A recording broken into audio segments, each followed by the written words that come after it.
Welcome to Death and Aliens, an in-depth look at horror and sci-fi TV from two friends who vaguely know what they're doing. I'm Courtney. I'm MK. How are you today? Well, today I am good, but I would like to tell you about the worst day of my life. Okay. And That is that day not where I thought we were going, but yes. was Friday because on Friday I went to work at school. It was okay. It was 80 degrees and the kids were not. Like at one point, one of my sixth graders genuinely just got up out of her seat and started crying about wanting to take a shower because everyone was just hot and cranky. That is Um, also how I feel when it's hot outside. I'm like, I just need to go take a shower. yeah. So then at least Dan took me to get banana custard after At work. that So place you like, like? mhm. Ugh. So I was feeling really good. I had to go to work bluey on stage. Very exciting, lots And of children, I bet. very exciting, lots of children. The people who worked it was this company's first tour outside of Australia. They were Aw. poor little angel babies who did not know what they were doing and had never been in an equity house. It was fine. They were so sweet. I really enjoyed working with them. The show was cute. It lasted 45 minutes. My shift started at 5 p.m. and the show ended at 6:45. So I'm like, great. By the time the meet and greet is over and everybody clears backstage and they're done with wardrobe, it'll be like maybe 7:30. So I will get to say that I worked till 9, put 4 hours on my timesheet and go home early. Love it. So then at 8:15, I Which is went after upstairs. 7:30. I went upstairs to the lady working wardrobe and I said, "Hey, just checking. How much longer do you think this is going to be?" And she said, "Well, I'll be here till 11." Why? That is the best fucking question I've ever heard in my entire life. What are you doing until 11? Apparently, like hand drying every piece of clothing with her hot breath, I guess, because I don't fucking know what else you could be doing. But then the problem is, I had dinner or lunch, late lunch slash early dinner with Dan before I went to work, and Sure. I assumed that I would be at work till 8 o'clock. Mhm. So I didn't bring real food. I brought snacks. And the snack that I chose was a bag of pistachios. So then I ate the whole bag of pistachios. Know And those what? are expensive. Right. That's not the problem. What some of you might know is that diverticulosis has a very slippery slope from seeds to nuts. And apparently, I I can didn't. no longer eat nuts No. because on when I finally got home from work at about midnight. But then after she finally leaves at 11, I ended up having to call the fucking house man, like stage man, backstage head of Mhm. backstage bullshit to come down from the bar down the street and come help me lock up because there was a fucking door open that didn't even know was a door to the building. So the alarms wouldn't go off. I only get home around midnight. And then I wake up at 5 o'clock in the morning with some of the worst gas pains of indigestion that I literally thought I was going to have to be hospitalized. I like I took a hot shower to try to get the knots out of my back and fell asleep for like another maybe hour. Then I had my mom give me some like medicine and I fell asleep for like another hour and a half. Um, Still did not feel good. I had to go to one of my best friend's weddings.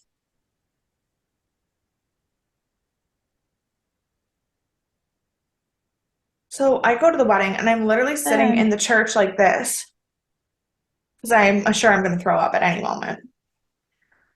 Finally start to feel better between the wedding and the reception. get to the reception. There's the hour-long cocktail section, like cocktail hour, whatever. And then there's 2 solid hours of dinner. That is a long dinner. And they were not slow about it. There was like 8 courses. What do you mean? That's so many. Did you go to the Queen's wedding? What happened? There was a soup and a salad and a pasta and a meat and potatoes that had multiple kinds of meat and a cake. Plus there was cheese and crackers and spanakopita and like ravioli before, and there was a dessert bar.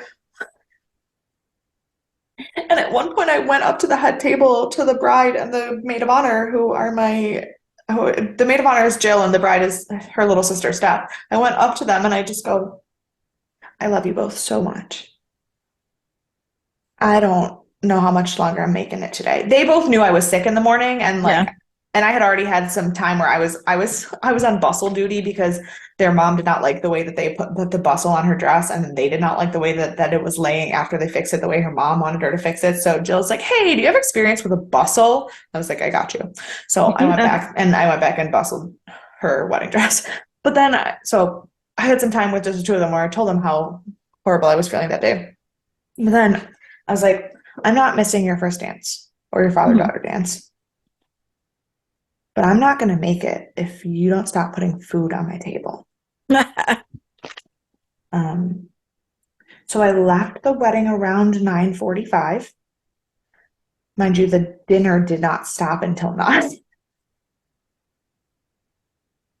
Like, I love food, don't get me wrong, but that is excessive.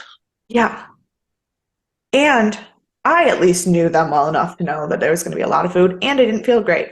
But some of Steph's friends from Oklahoma, which is where she lives right now, went to Anchor Bar between the wedding and reception, and then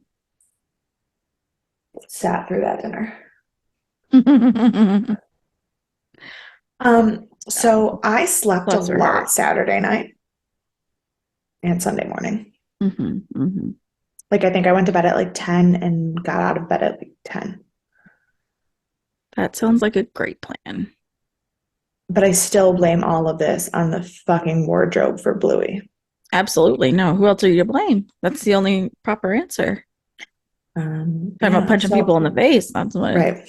So I'm very glad I don't work any shifts at Shays this week, mostly because I'm still angry about it.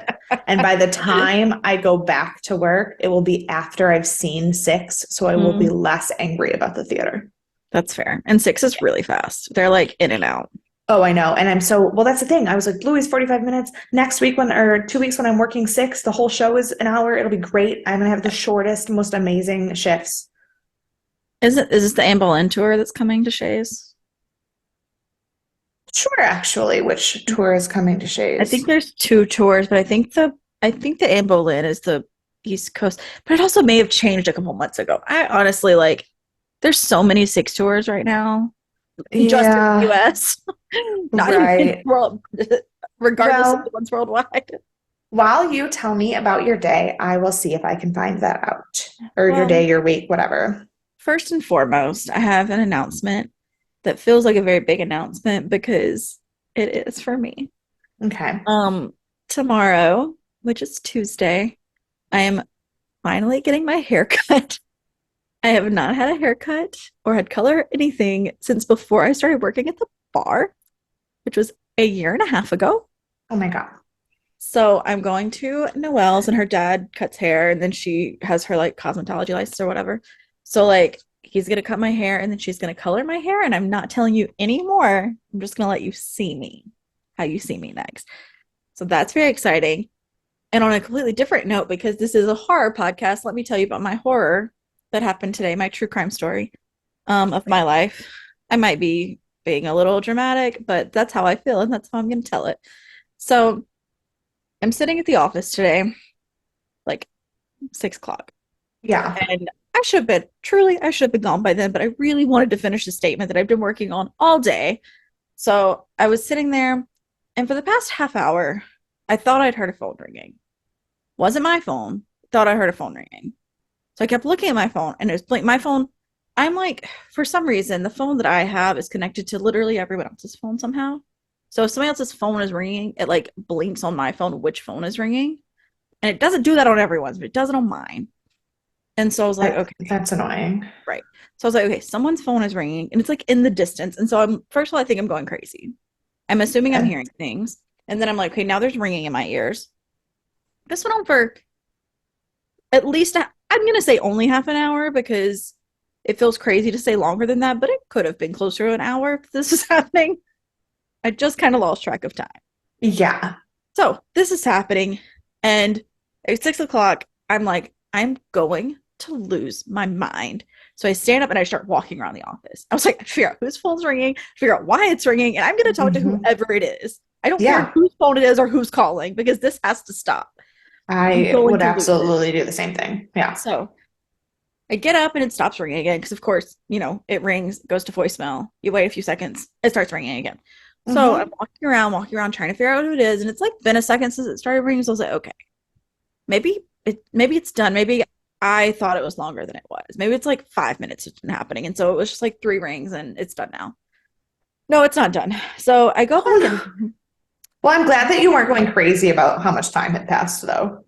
Literally, I'm not sure. I feel like a crazy person still. It's what, 9 o'clock now. It's been 3 hours since this happened, and I still feel like a crazy Right. person. And so I go back around, and I go back, and it's at the desk that is our. It used to be like our office assistant office, not Yeah. manager, but like person who like did all of our filling of our whatever. And it's now Ashley's desk. So I have to ask Ashley tomorrow if she had an insane amount of phone calls today, but before she left. So finally, I see that's the phone that's going off. So I'm like, okay, let's go see who's calling and what's happening. And it's like ringing. And then I went to like pick it up, but the phone was like off the ringer a bit. So I picked it up and like said, I was like, TRO. And nobody said anything. And I was like, okay, well, it was off the ringer. So maybe like it didn't answer correctly. And Yeah. so it stopped ringing. So I just hung it back up and just stared at it for a second. And it's a number from Austin, Texas. Why is someone calling from Austin, Texas? No idea. So this is all happened. So I just give it a second. I was like, okay, they'll probably call back if they've been calling for Yeah. this long. So I wait a minute and they call back. And I made sure to put the phone all the way back on the ringer, like so that it wasn't Like like it off. would for sure connect if it happened. Right. So for sure, if it ring again, I picked it up, it would be answering it. Yeah. So I and I thought for a second, I was like, maybe it's the office downstairs calling that like something's happened in the building, and that's why it's incessantly calling. But like also they got a lot of other rooms to call if they're calling us that much. That's a lot. Right. And also, why would it show up as Austin, Texas? Right. Well, that's what I was. That was why I got up initially, Okay. and then so yeah, of course they immediately call back again. So I answer it, and I'm like a little crazily probably. I was like, "Taro," like no one said anything. I didn't hear breathing. I don't know if the call was connected, but it definitely stopped ringing when I picked it up. And like there was no like robotic sound, there was no like telemarketer sound. And I was That like, is so disconcerting. right. And so I was like, this is strange. And so like I gave it a few minutes and then I set the phone back down. And then I was like, okay, I'm gonna wait again. Maybe it like didn't connect. I'm making up so many things in my head at this point. Yeah. I'm like, I don't know what's happening. So I wait. No one calls back. So I wait for like 5 minutes. They've been calling back like every time. Yeah. And so no one calls back. It's been like 5 minutes. And so I was like, okay, I'm gonna go finish my statement. I think these calls are done. It's fine. So then I go sit back down and I work on my statement for another like 15 minutes. And it's like eerily quiet. So then I'm like very upset. And I start getting these like icky feelings that like someone's behind me or like someone knows I'm here now and that's why they stopped calling. And then I'm like, Okay. I went to like the calls coming from inside the business. Like I spiraled. Yeah. Yeah. Because Like that's what you do. You spiral. I was so anxious. And I was like, I was the only one there. So like if something happened, I was like, what weapons do I have? And I have like my corkscrew from the bar. I have like scissors. I have like it's like but also my back is to like the entryway. So I kept just like looking over my shoulder too. And I was Oh, like, yeah. I'm No. not working anymore. I'm looking over my shoulder and my statement's not balancing. Like these two things are not working well. And so I just very hastily packed up my bags and just like ran out the door. And I'm convinced someone was trying to kill me, but I left before they could. So we'll see. And Well, like I was I'm kind of glad that you did leave before they could kill you. yeah, I That was kind of like waiting out the like cleaning people to be there because they usually get there between 6 and 6:30. I'm very mhm. familiar with them in the past week. Um, and so I was like kind of waiting for them to be like, well, as long as they're here, it won't feel like someone's trying to kill me because I won't be alone Right. anymore. And they'll see something if it happens. And then they like it was like 6:25 and they weren't there yet. And I was like 15 minutes after this call fiasco. I was like, it's not worth dying today. I'm just gonna go ahead and go home and assume I dodged a bullet. Maybe Yeah. literally, maybe figuratively. Maybe not at all. Maybe this was just some nonsense. And they were like, oh, when they heard me, they were like, this isn't the number I was calling at all. I don't know why I've incessantly been calling it for 45 minutes, but that's fine. And they That only is called this phone. Like they so didn't call any of the other weird. numbers in the office. That, Or that like is, when you call this number, the general mailbox, you can push like one for copyright, two for licensing or whatever. yeah, yeah, yeah. And they never did. They just kept calling this phone number. And I was like, so may or That's may not have someone stalking me at the office. that's weird. There's like if it's a phone that has like a menu where you press buttons, why would you just keep calling back? Right. Like, Why wouldn't you okay, call and push a button to another phone to see who else right. is So there? like I had to call the medical like testing center's Mm-hmm. call center the other day because my bill that was paid in January, they sent me a final notice for collections in April, even though it was paid in January. So I called and I'm trying to figure it out. And there's like, press this button and type in your bill number and then press this and then press this. And then like I missed the only place on the entire phone call where I could speak to an operator. So then I hung up and called again and I was so mad, but it wasn't ringing anywhere because I was pressing all the fucking buttons Right. inside the thing. But then by the time I got there, I very aggressively told the man what my problem was. And then he was very kind and just had me email him the receipt of the bill being paid, and he credited my account and apologized for the inconvenience. And if I would have just like talked to a human earlier, maybe I wouldn't have been pissed off. But I called and pressed all the buttons to find the person. I didn't just let it ring incessantly. Right. And that's the thing is like our phone, there's no button that says like put your code in here, but it's literally like push one for this, push two for that. Like if not Yeah, like you're pushing to go to a different phone every time. It's not like you're entering a code or something. And that's I don't know if they didn't leave there were only three voicemails on Ashley's phone when I got over there. So they didn't leave a voicemail every time. And there was something else I was just about to say that was weird about it. I've just forgotten. I've just forgotten. What did you say? Push a button. um push a button, type in a code, Oh, our talk to office an closes at operator. 4. And they didn't start calling until after 5. Yeah, that is beyond sketchy. Isn't it? Yeah, I hate that. So if I remember any other fun details about that that I've already pushed out of my traumatized mind, I will let you know. But Also, it is in fact the Anne Boleyn tour that is coming. it's a what? It is the Boleyn tour that I'm Oh, getting okay. next week. Yes, Yeah, yes. Well, that's much happier than my news. yeah. And yeah, that was weird. That was weird for me, and I didn't like it at all, and I got very uncomfortable, and I ran No, out. I hate that for you. That feels like all of the ick. Was. But you know what else I like to relieve my ickiness before I get back into it? Little spirituality. Well, today is the birthday of the lovely author Thornton Wilder, Oh, and same. he said, "My advice to you is not to inquire why or whither, but just enjoy your ice cream when it's on your plate." Oh, yes, I feel that way. Oh, So just enjoy the ice cream while it's on the plate. Don't worry about how it got there or why your life is what it is. Just take the happy moments. and just hope it's not poisonous. Look, I'm in a weird headspace, and No, it's just because of the weird food in the episode we're about to talk about. also that, yes. Yeah. Yeah. So, yeah, you want to go ahead and get this show on the road? I'm ready. I'm thrilled. So Okay. We're talking about AHS, American Horror Story, season one, episode two, aptly titled Home Invasion. I did not by any means come up with my story because of that. It so happened to happen on the same day. Um, it aired October 12th, 2011. It was rated 7.9 out of 10, which is, I believe, the same from last week. Okay. Um, Song and movie are the same moves like Jagger and Real Steel. The book is different.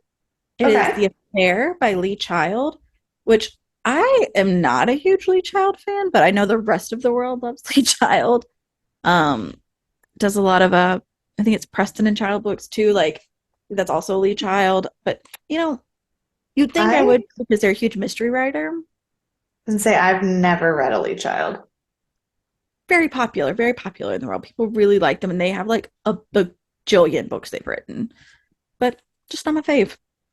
And you Um, know what? You are entitled to that opinion. Thank you. I appreciate that. So now it's time for my unhinged announcements for on this day that I. Yeah, if you listened to Sunday's Sci-Fi Sunday, I had no idea how to talk about the day in October that my episode was on. And Courtney forewarned me that this was going to be beyond unhinged. So I am so ready. So as of on this day in the U.S., I don't know. It didn't say on the U.S., but I'm pretty sure. I don't know. It could have been worldwide. 23 people died from listeria, making listeria the biggest or the deadliest viral outbreak in 25 years up until this time. Oh yeah, Um, which is fun. I'm glad we This broke that record. Yeah, well, we made it. Yeah, because it was like 116 other people outside of this 23, and that was like the biggest viral outbreak or deadliest viral outbreak in 25 years. Fantastic. Yeah.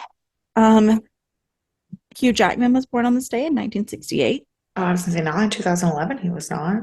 No, no, no. And I also on this day in 2011, before I get to the history of the history, there were 382,395 babies born.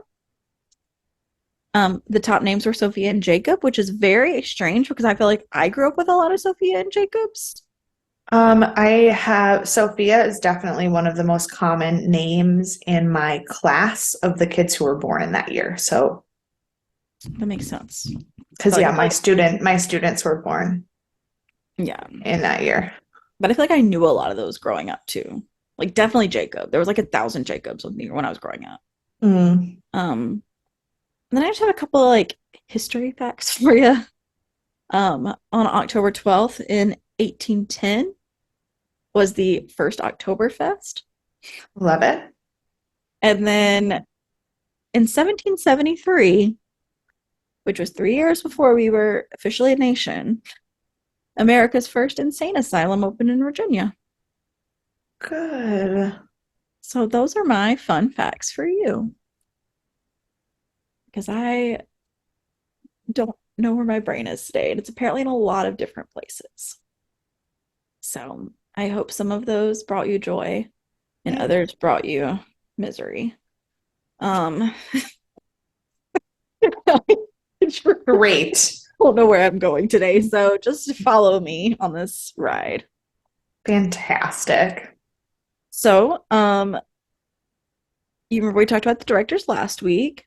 Yes. So who do you think the director is this week? I'm probably the same person. That would be my guess. Absolutely not. Because, Which oh, really threw me off because I thought Ryan Murphy was the director for most of it. Um, yeah. Immediately changes after I made that big statement last week about it. Good. He, Love to see the consistency. yes, it is Alfonso Gomez Rejon. I did not look up pronunciations, but I think that's it. Okay. He's known for because we like to always bring now Bates Motel into things. Me and Earl and the guy and the Dying Girl, which had Olivia Cook in it. Yes. American Horror Story, State of Obviously. Play, and The Eagle. Did I not I know that one. don't know the last two. Um, Yeah. the writers. were indeed still Ryan Murphy and Brad Falchuk. Okay. And our editor also knew because I Good. don't know how things work.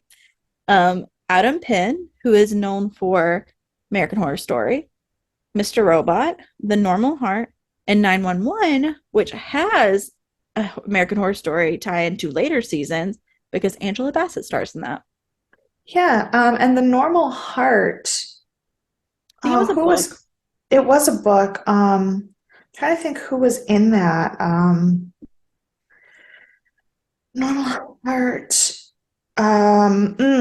So it had Jim Parsons, Matt Bomer, Jonathan Um, Groff, a bunch of Broadway people in it. And then I think a bunch of them went on to do Boys in the Band. yeah, those people you named did. So Yeah. I assumed. But then didn't Ryan Murphy also help with the Boys in the Band movie? Mhm. Okay, yeah. Oh, and Me and Earl and the Dying Girl, Connie Britton was also in that. Very nice. There's Very a lot of nice. connections there.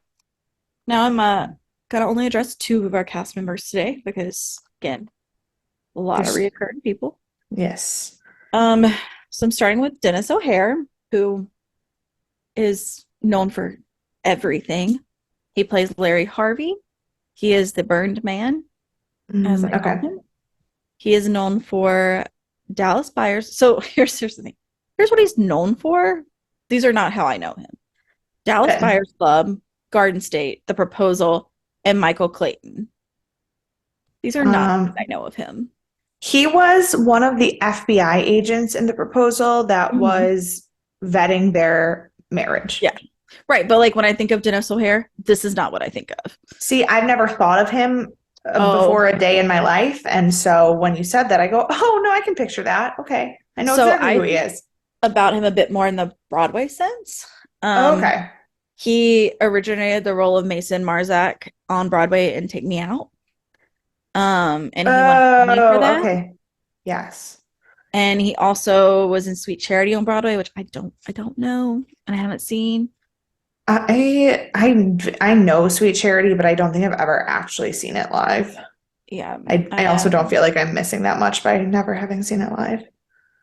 um as we just talked about last week, I just watched Cabaret for the first time, the movie, and Dennis O'Hare played Herr Ludwig in Cabaret on Broadway. Okay. Um, and I don't think he originated it, but because I think the guy who did it in the movie originated on Broadway, I believe. Yes, I think I you are forget his name correct. now. And he shares a birthday with Jim Carrey. And these are probably just very, very minor credits for him because this man has done so many things and won so many Yeah. awards. Like, very talented. And like one of the quotes, like one of the things he talked about was he always plays this really like beat up character, really like abused character, really like corrupt character. And I was like, he's not wrong, but he plays so many different like they Hmm. all do, but his characters are so extremely different in the seasons of American Horror Story. I can't wait till we get to like season 5 to talk about him. Um, Okay. he's just like insanely incredible in everything he's in. Um, and we'll see more of Okay. him this season as well, obviously. Obviously. And then the one and only Jessica Lange, who plays Jessica Lange. Constance. And again, the things she's known for are not things I know her from, but are things I know of. She's known for Tootsie. Yes. She's known for King Kong, Blue Sky, and Frances. She won like a ton of awards for Frances. It's one of the like top 100 best movies ever or something because of her acting in it. Um, Tootsie, Sorry, this is just a quick thing about Dennis O'Hare. We definitely talked about him on this podcast very recently when I was freaking out about the Broadway cast of Assassins because he was Charles right? Guiteau. Yes, that's right. Yes. I meant to bring that up too. Yes, he was I now also that I was trying to when you were talking about his stage things, I was like, I feel like I do know because I've never seen him on stage, but I was like, I feel like I do know yeah. that though. But yes, he was Guiteau in Assassins. That's why I know him from He was that. much more active on in theater than he was in I mean, he was active in film and TV too, but he was on stage in Chicago for 12 years before he ever moved to New York. And he's got so many Broadway credits. So like he's just everywhere. Um, Yes. some fun facts about Jessica Lange because there's honestly too many things to say about her. Mm-hmm. She was married to Sam Shepard for ages, which I think I knew, but always forget. Yeah. But that's where her first two kids were with Sam Shepard. Just Um, honestly, the idea of Sam Shepard fathering children is so bananas to me because that man needed so much psychiatric help. It is not even yeah. funny. Well, she's got a lot going on too. I mean, she's very well-rounded, and I don't think she needs psychological help, but she does have some quirks that are interesting. One thing about her, she is one of 16 women to win the top three acting awards, Emmy, Tony, and Oscar. Which feels very low, first of all. Let's get But her a Grammy so we can EGOT this bitch. absolutely start singing, Jessica. We know you can do it. I've seen it on American Idol. Spoken word, but also spoken word Oh Grammys. Spoken yeah. word Grammys are the easiest way to get to EGOT. Yeah, she can spoken word. I think she could sing though. I think that would be a I better think one. so too, but Like a musical production. I'd be there for it. Um, she actually turned down the role that Meryl Streep played in Big Little Lies. Doesn't say why. She didn't want to do it. Um, Meryl Streep had also gone for the role of Tootsie, and was it not Meryl Streep? Somebody else. Oh, shoot, I didn't write down who it was. Somebody else had also gone for the role of Tootsie, and they said they never really like auditioned for roles. Nope, it was the mm, role of Dolly Parton. Sorry, the role of Dolly Parton they'd gone for, and she won it, and they were like so upset that that was the one role they went for and didn't get. But then they said they watched Jessica Lange in the film and said no one else could have done that part better. And I don't remember the name of the film, so sorry. And just a couple more little fun facts about her. She said her only two jobs have ever been acting and serving, like as a waitress. Um, okay. but she would love to try falconry. She thinks that'd be a Fucking, of course. good way to What? go, good way to do things. I And love that. everywhere she travels, everywhere she travels, she looks for cemeteries because, of course, she does. And because they're always calming presence, she says. I saw a coyote sneaking back into a cemetery last night. Did you tell him to go away? No, I didn't. He was standing at the edge of the road, and I came down, and he got scared by my car lights, and he slid under the fence back into the cemetery. And I immediately called Dan, and I was like, "Oh my God!" And he was like, "Well, you're the one who knows all that weird animal shit. What does a coyote mean?" So many things. So many things. I feel like And all of the out of all the dogs, coyote means the most things. well, spotting coyotes tends to mean that you're on the correct spiritual path in life. But the fact that it was at a cemetery, like, no, Really I twist things don't, up a bit. yeah, I don't know. It Yeah. was Well, there's also another right black near, dog. but it was also right near my grandpa's grave. Maybe So maybe your grandpa's coming to visit. I'm very, very confused by that. I'm just saying, at least it wasn't a black dog. It probably means better than that. Probably, yeah. So now it's time to start this episode. Officially start this episode. And we start with a flashback. It's like, who the fuck are these girls? I don't, so many And things. I know, and they're playing the Age of Aquarius because that feels right. I guess. And we have these like three preppy girls. Um, it's like a sorority housing style. And the preppy girls are all going out to go like party and stuff. And we have the two nursing students who are not big partiers or whatever, staying home. Very common trope. Yeah. But it's also based off of a true crime. Don't remember which one it is. Is this the was this Richard Ramirez who did this? No, there was a guy. Was his name Francis? You remember they were talking about the guy in here? Oh, And I think they used his R. name though. Franklin. They said R. R. Frank. Franklin. Is that the real serial killer? I think so. I would think so because then they talked because of what they said later in the Yeah. episode. I think it is because he went to a house where it was nursing students specifically, and killed them except the one that hid under the bed and got away. Oh, when I Googled R. Franklin, it came up with Richard Speck, who is his actual name. That's the one. Yep, that's it. Um, so he was based off of Richard Speck, and this was basically how it went down in history. He knocks on the door, he has a bloody face, and he's like, I'm hurt, let me in. They're nursing students, so of course they're like, yes, let's take care of you. And then he Said, this is why you don't ever answer the door or let strangers into your house. If absolutely. somebody knocks on my door and I'm not expecting someone, I'm never gonna check the door. I mean, even when I'm expecting like delivery people, I don't open the door. I'm like, great, leave it there. Thank you. Like, and that's why so many people got fucking kidnapped and raped in the 70s because they opened their door. Right. Like not to victim blame, but like kind of don't open your door. Like, you know, we get it now. We get it now. But yeah, so unfortunately the scene is very similar to how Richard Speck did it. He did tie them, he did hog tie them, and he did drown one in a bathtub. Like these were all things that actually happened. Mm. So very I did. gruesome. I did also almost cry during that part because I just wrote, "Oh, my sweet girl," when Maria was praying before she died. That got me. Yeah. So they died, and that's not where the credits happen as you would expect them to. Instead, we go to present day, and it starts out much kind of calmer. Let me not use much is not the word I'm looking for. And we're in our therapy session with Tate. And Who Tate is is, refusing to speak? yeah, he's giving the silent treatment for a minute. And then once he starts speaking, he is just saying the most obscene things about Ben's daughter, Violet. And he's just kind of going off. And I was like, man, he is just such a horrible person. And all I could think during this time, like, I don't really like Ben. Let me start there. Not a huge fan. But could you imagine being a psychologist in this kind of situation and Yeah, having to no, keep that calm? that's why you don't practice psychiatry out of your house because your family does not need to be involved in that. Well, first of all, yes, 100% do not practice out of your house.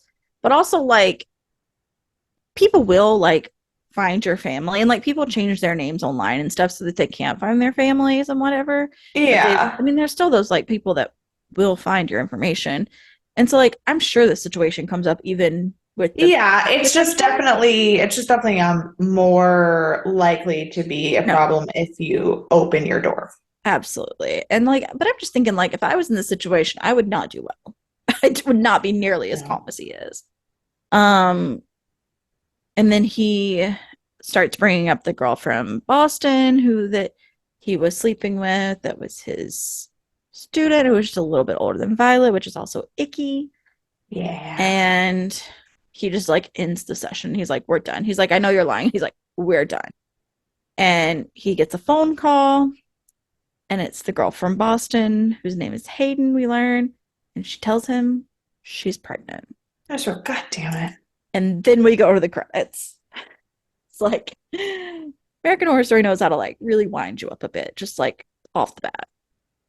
They hook you really fast.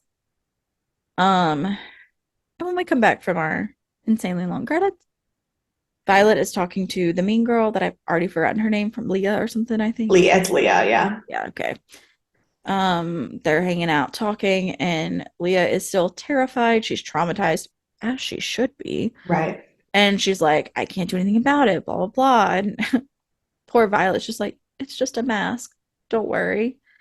And she's like, absolutely not. It's absolutely not a mask. She's like, I have to worry about this. She's like, no, no, it's fine. Like, she's trying so hard I to mean, calm her without being a calming presence. correct. Fuck Violet in that scene for sure. Absolutely. But also, I don't think that Leah's diagnosis of herself via Google that her hair is turning white from fear is a legitimate one. I don't think so either. I feel like I've heard like I mean like it can happen with stress, but not that quickly. Correct. But Correct. also Yeah. people can't get pregnant that quickly and here we are. So, you know, Yeah. who knows? It's a whole different world here in American Horror Story. Um So we go back to the house, and Violet is sleeping in her bed, and we just know something weird's about to happen. And indeed it does. We pan across the room, and there's Tate watching her, which is very unnerving for only us because no one else knows that he's Yeah. watching her. Yeah. And then the alarm goes off. And that is our first, I guess, second, if we're counting Tate right now, instance of home invasion. See, So I'm still convinced that Tate's not real, or at least not actually alive. So I don't count him as invading the home. I think he's a ghost that's stuck in the home, but not a regardless, ghost. I guess if they're stuck in the home, but like it still feels kind of invasive regardless. Mm, I mean, I guess, are you the invader, or is they? If it's That's fair. That's true. Guess it depends on if you're alive or not, how you feel about that. But his actions are very home invadery, regardless that's of true. No, no, no. what. Yes. Like, but then the alarm goes off, and Ben runs downstairs, and the door is just like cracked open very creepily. And so he's telling everyone to stay upstairs and yada yada. And he runs around and he goes downstairs, and there's Addie creepily giggling and rolling a ball. Oh my God, fuck no. And he yells at her and tells her to go home. And he's like, "You gotta get out of here." And then after she leaves, we get a quick scene back to the basement where the ball rolls back to where I she said, was. I said, yeah, absolutely not. Nope. Just very, not very disconcerting, surely. Um, so then he's talking to Viv and telling her what happened. And he calls her a freak or something. And Vivian loses it. She's like, "Do not call her that." She's like, "Do not say that about her." And she's like, and then the reason she's overreacted is because she's like, "There's something wrong with this baby." I said, yes, there is something wrong. It's not human. It is half latex. Okay, well, I don't know if that's quite how that works, but okay. We'll see how that goes. We'll see how that turns out. I'll let you have all your predictions you'd like. And Well, I surely don't understand a fucking lick of the show without my wild predictions. that's okay. That's okay. That's sometimes how it is.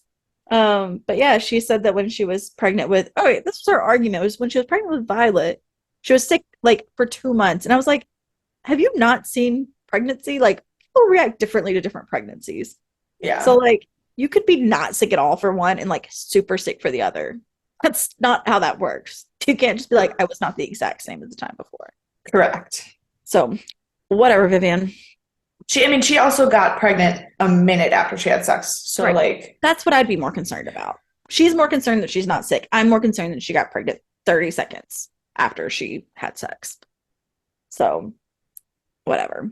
So yeah. then we move on to our next therapy Oh, session. sorry. One other thing. In that scene, Ben tells her that the baby is the reason that they moved here and it's going to be their salvation. And I said, ooh, that feels like not the thing that we should be saying. Right. That feels a little bit like a bad omen. Yeah. Yeah. I feel like Ben is a bad omen. Really not a fan of Ben, if you couldn't tell. See, I don't love him, but I also don't hate him yet because I don't really know what the fuck is happening.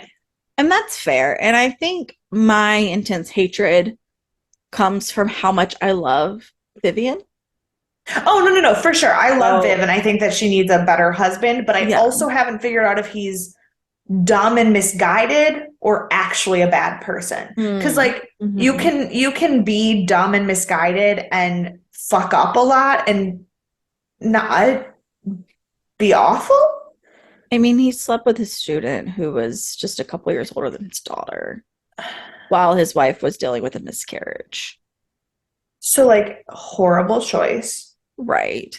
Not like evil, just like Yeah, no, Don't I'm not love saying I him. love him, but Yeah. I'm also cognizant of the fact that a lot of times with miscarriages, obviously the woman's grief is a very different kind of grief because it is biological, but a lot of times when families grieve miscarriages, people don't let the husbands grieve. And that's fair. And that's fair. And that was one bad choice, but I feel like that wasn't his first mess up. And I don't think we ever hear anything else about the past before then, but it just feels to me like he's that kind of person. you And know? that's fair. That's fair. I haven't quite landed there yet. And that's fine. You might not ever. You might not ever. This may be a me thing Okay. for sure. But I mean, I do think he's an idiot because there are quite a few oh times definitely. where especially in this episode, where I want to know who gave him a license to practice psychiatry because wow, can he not read people? But like, Right. And speaking of that, we're in our next therapy session with this girl, Bianca. I said, where the fuck does he get these freaks? Well, at first she just kind of seems like down and out. We learned that she has a fear of elevators cutting her in half, which is extreme, but there are plenty of people with extreme fears that I don't have mean, to make sense I to anyone I else. have I have fears that if somebody touches the inside of my elbow too hard, my veins will explode out of my skin. So like, I'm not gonna completely judge her fear. I mean, I thought someone was calling from inside the office getting ready to come and shoot me today. So like we all have our fears. But that's fine. So I'm not as that didn't even set me off with like just like Right. about her fear. What did set me off a bit was in the next moment when they're talking about this, she says, I can't believe you live in the murder house. And he's like, excuse me? He's like, you looked up my house before you came here? And she was like, actually, no, your house is just on the tour. I didn't even know it was a murder house till I got here. And that's when we also learned that this house is on a murder tour. Yeah, I don't like that. Yeah. I also feel like the amount of true crime podcasts I listen to means I'm not allowed to judge that at all. It's different. I think it's different because you look at Well, like listening to the stories and like taking them in is one thing, but like going to a home where people live, that feels like it's a bit too far. yeah, but why? I'm also concerned that they moved into this house, and they not know about like the couple before them, fine. But if this was the house that a famous serial killer killed people in, don't you think you would know that before you moved in? I'm not sure they're really on top of what's happening in the world.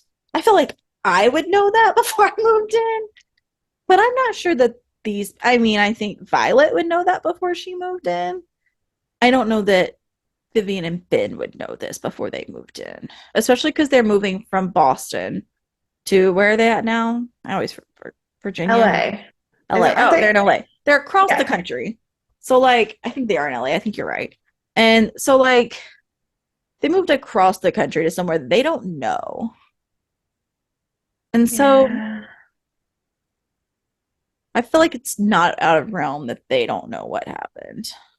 But also, they're not a single white mid 20s to 30s girl, so maybe they just don't know that Right. that they're Exactly. serial killers. Yes. Right. Um, so she's telling about the murder house, and he's finally like, this is very strange. Let's get back to what you're saying. I don't like to talk about this. And then that's kind of like where we see the end of their session. I'm sure there's more, but that's all we see. And we go to him on the phone with Mrs. Langdon, who's Tate's mom, saying that he has been inappropriate and he can no longer um, do therapy with him, which should have happened after the first session, but fine. We make choices, I guess, and this took a little bit longer to make than it should have. But while Here's he's on the phone, hmm, here's my question. yes, Is he on the phone with? Tate's mom. Tate is a spirit that lives in the fucking basement of this house. Who is he on the phone with? He's on the phone with Tate's mom. I don't know. I don't know, MK. I don't know if you're right or wrong. Maybe you're not right that he's a spirit. Maybe he's just creepy and in the house all the time. No, he's Constance's dead son, who's the only one that she likes. I don't know. We'll have to wait and see. So he's on the phone with Tate's mom, and Bianca walks up behind him, and he's like, "Oh, geez, I thought you left." And she's like, "This is so cool," and he's like, "You gotta go." He's like, "This is why I usually walk people out the front door." And I was like, Which, "Yeah, like, if that's why you usually walk people out the front door, why did you not walk her why out did the you not front walk her?" door? Especially being the first time you met with her. Like, you don't know her. The number of people who have no concept of stranger danger in this episode. So many, so many. You know who does have the stranger danger? Only Vivian. Yeah, She's the for only one sure. with any common sense in this episode. Absolutely. So we pop over next door, and Constance and Addie are hanging out, and we get a bit of insight into Addie's thought process. She's looking at magazines and seeing all these models, and she's like, "Why don't I look like them?" And we will see her character develop over time, which is very interesting throughout the season. Yeah, okay. Keep an eye on that. So this is a brief scene, but it expands over the I episodes. believe it. And Constance is making muffins, and she asks her to hand over the ipecac. And she's like, "Oh, does this make it taste different?" She's like, "You don't taste it at all." She's like, "Just makes you violently ill and maybe bleed on the inside. It's fine."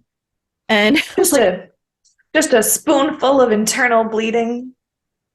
"That's a little too what's the word I'm looking for? Casual. A little too casual." And then she asked Daddy to spit in the brownies. I was like, that is the least of my worries right now. This Yeah, no. child spitting in brownies. But okay. Um, and I am then pretty. Oh, I wrote Jesus Christ, Constance. That was my note about that scene. yes, that is accurate. That is an accurate note about that scene. And then we go to Ben, who is doing his daily running, and then he is leaned against the tunnel while crying when the burned man shows up, Ben cries a lot for a man who has ruined everything in his own life. who is responsible for every bit of it. Yeah, Yeah. absolutely. Um, but he's telling the burned man, he's like, "Are you crying because of the house?" And he's like, "No, I'm crying because of my own mistakes," and tells him all about Hayden. And he's like, "Yeah, the house is still gonna come after you." He's like, "That's not Well, great." and then he's like, "Wow, you're a terrible person." He's like, "Me?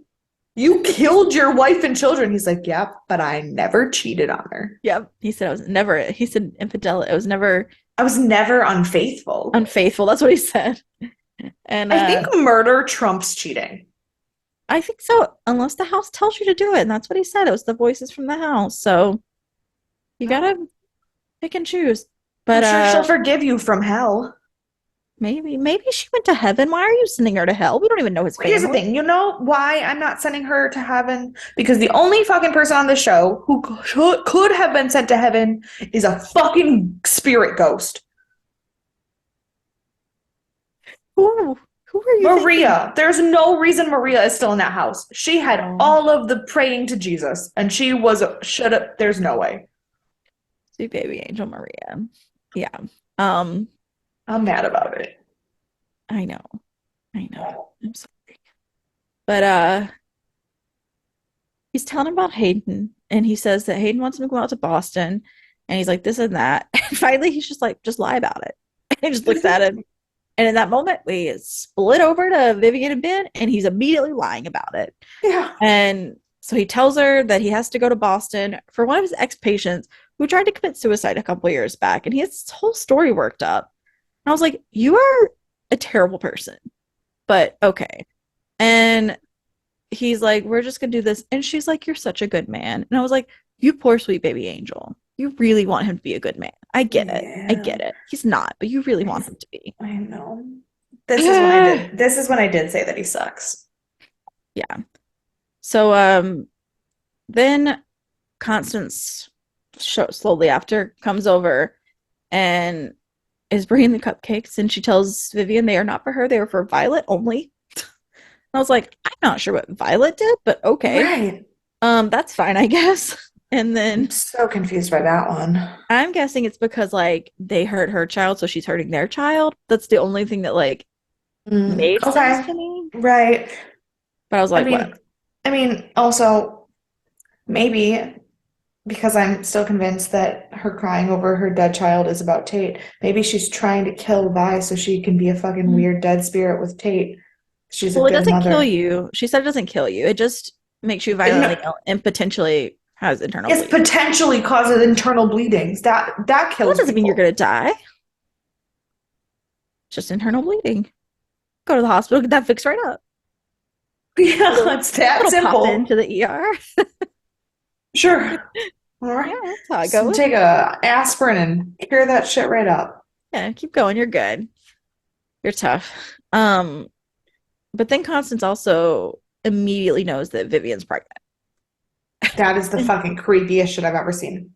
so instead of Vivian being like freaked out and like, get out of my house, she's like, I have more questions. And they sit down to have tea. And I'm like, this is like I, Vivian, this isn't dangerous per se, but this is just a very strange choice. yeah, not the choice I would have made in that situation. That Yeah, is for sure. absolutely. So they settle in to talk about pregnancy. And that's what we learned that Constance has 4 children, 3 of which turned out to have disabilities of some sort, and one that she calls her perfect baby angel that was taken from her. Um, and she basically says it that way. But Yes. then um Moira comes in and they have their whole little spat, yada yada. And when Constance leaves, she turns around, she's like, oh yeah, by the way, your baby's fine, and just leaves. And I was like, well, I Well, would probably believe except that for for someone. except for that she doesn't. Is that when she says the thing about the joy of having a baby and the thing about it getting taken away from you too, and she like got like weird and cryptic about the She said that horribleness. before because this was the last thing she said right before she walked out of the door was when she turned around and Oh, said, your baby's fine. But she did say oh. that too. She She was said like, some it's, weird cryptic shit about it. yeah, yeah, it was very, Um, but then, then this I did like this moment with Ben though, because then Moira and Constance left and he just goes, is everyone here crazy? And I was like, yes, yes, they are actually. 100% everyone's crazy, including you, sir. So Oh don't think yeah. you're out of this. But so then we go to Violet and Viv, and Vivian wants to have a girls' night because she obviously wants to tell Violet that she is having a child, and Violet already Yeah. knows everything because how can you keep that from her when everyone else in the world knows? She's not blind. Well, but Um, also, I mean, she's only been pregnant for 4 minutes. Like, you shouldn't have to tell her yet. well, sure, but the rest of the world knows, so of course she knows too. So like, But the rest of the world only knows because they're all weird and creepy yes, spirits. correct. They're all creepy. And but then Violet's like such a downer. She's I like, this I doesn't fix literally, I anything. usually don't dislike her, but I Mhm. did not like her in this scene. No, she was so mean for no reason. And then she tells Vivian that she's a coward. No, And she says you're weak. oh yeah, she says you're weak. And then when she goes to leave, she just puts the cupcakes outside the door and leaves them. And then we go to bed, visit Hayden's, and we learn that she's called him out there because she's planning to have an abortion the next day and she wants him to be there just until it's all over. And I was like, that is a fair request. Yeah, I May really not have. for a hot minute there, I genuinely thought that was like a very valid thing. And And then I realized that she was absolutely manipulating the shit out of him and crying and like being kind of horrible. And I was like, wow, for a shrink, you get played really fucking easily. right. Well, like I was like, yeah, this makes sense. If you end up in this unfortunate situation, then of course it's very valid to ask someone, even if they're married, if you've already been in the situation for ages, this is the proper time to have them there. Like, Yeah. but she's like, I'm over you. It says a lot about me. I'm doing really well. And then 3 seconds later has a meltdown because he's like trying to get on the Because phone and text Vivian. she's like, all I ever wanted was for you to love me. And then he's Yeah. like, I'm so sorry, and puts his phone in her bag. And I was like, you are a fucking idiot. Right. I'm like, what is happening here? Like it was insane. So we go back home and just like in the flashback, the doorbell rings. And Vivian pauses her movie to go downstairs. And there's a bloody faced girl standing at the door. And she says, I'm hurt. Please let me inside. And Vivian does not. And then she's saying it She over says, and what over. happened? Yeah. She's like, And I the girl told just you keeps I'm saying hurt. it She's over and over. And so she locks the door. And the girl freaks out. And I was like, yeah, yes, correct. This is the correct correct. thing to do. Yes, the only acceptable response. Yeah. And she's like losing her mind. So this is also when I was like, Vivian does not deserve this house or anything that comes along with it. She actually has a brain and she is a kind person. Yeah. Um, so then we cut to the scene where all three people have come inside. It is the bloody girl at the door, a guy, and Bianca, who is the therapy patient. And they have got Violet and Vivian tied up to chairs, attempting to recreate the murder of Gladys and Maria. God, seriously, what the fuck is wrong with these people? Because like they're not even part of the creepiness. They're just like an extra layer of fucking ridiculous. They're like their own creepy layer, like yeah, separate from everything else. Yeah. right. And so they go through this whole rigmarole and they're like, you have to dress in this. This is the exact bowl that he beat her with. Like they're trying to identically recreate in the house in the same space. And they're like, we have to take you up to the second floor bathroom. That's where we drowned Gladys, yada, yada. So they try to escape from the chairs and she run Violet runs off and Tate grabs her to protect her because he's always there to grab and protect her, no matter where she is or what's happening. And he says, you got to get her down in the basement, which, as we know, is where all the bad things happen. So Mhm. he's like, you just got to do it. And she's like, okay. So, But then they start to enter other girl starts to enter the room, and the wall where Tate was just standing, empty. yeah. And so they go back up to the second story bathroom and she's standing in the tub in the clothes that Gladys was wearing. And Bianca comes in eating a cupcake. And So stupid. if she wasn't a terrible person, I would feel bad for her. But this moron starts So immediately getting dumb. ready to vomit and like is dying. And so like that helps. Uh, Um and she's like, we may have to go to the hospital. I don't know if we can do this. And everybody's like, yeah, no, this is happening. And so then in order to get her down to the basement, Violet tells her, this is the wrong bathtub. We got to go downstairs. And so finally she talks her into it. She's like, we got 3 minutes. It just has to happen. And then we go back to Constance, who's with her boy toy. And they're both talking about acting and talking about how beautiful each other are and yada yada. And then there's a knock on the door, and it's Addie who says that there's a bad man next door. And she's like, don't lie. I told you not to come in here. Go somewhere. she goes, I don't like him either. Yeah, I know. At But first she's like, I I don't don't like him like him either, but he's either, so but he cute. owns the house, so we have to just let it go. I was like, okay, Constance, wrong bad man, but I get you. Not, I'm with you. And then Addie won't stop because obviously bad things are happening because she's got this weird mental thing going on that she knows No, everything. no, she was in the house. She snuck in the house, um and Viv saw her and was like, somebody is going to come and call the Oh, right. cops. And like basically like was like, Addie, please for the love of God, go get help. And Addie actually went and got Yeah. help. I always feel like she like knows before she goes over there though. Like I think Right. she has this weird sixth sense. That's fair, but in this Yeah. case, she literally She went did there see and Vivi. Yeah. yeah.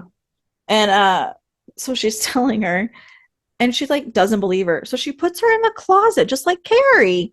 And I was like, She you says can't. she says bad girls go in the bad girl closet. It was so sad. It's like, what? But also not nearly as sad as what is actually happening in that closet. I know. There's mirrors everywhere and she's screaming and oh, it's heartbreaking. It's heartbreaking. Um, but yes, then we go back home and Bianca's just sick as hell. She's like literally thinks she's dying. And they've gone Violet and other girl have gone downstairs and she turns around to say that she thinks she needs to go to the hospital.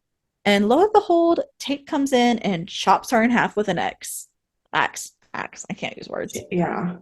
And so her nightmare did come true of being cut in half, just not by an elevator. Um, His Tate is in the house and he heard it. I'm not giving and up on this. I know. And then we see that Connie Britton is a fighter. She gets untied and she's like pretending to go around and change.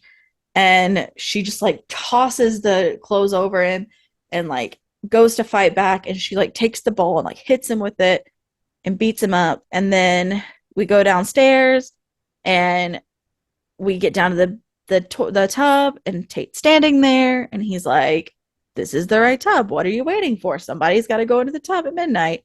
And we see Gladys's body is still in there. And of course, this girl freaks out and whatnot, yada, yada. And then the basement does basement things. And Violet and Vivian leave the house and yell for help, which Constance hears and doesn't seem to really react. She just kind of watches them run. I was like, all right, well, Constance, that's fine. I probably would like call the police or something, but that's okay.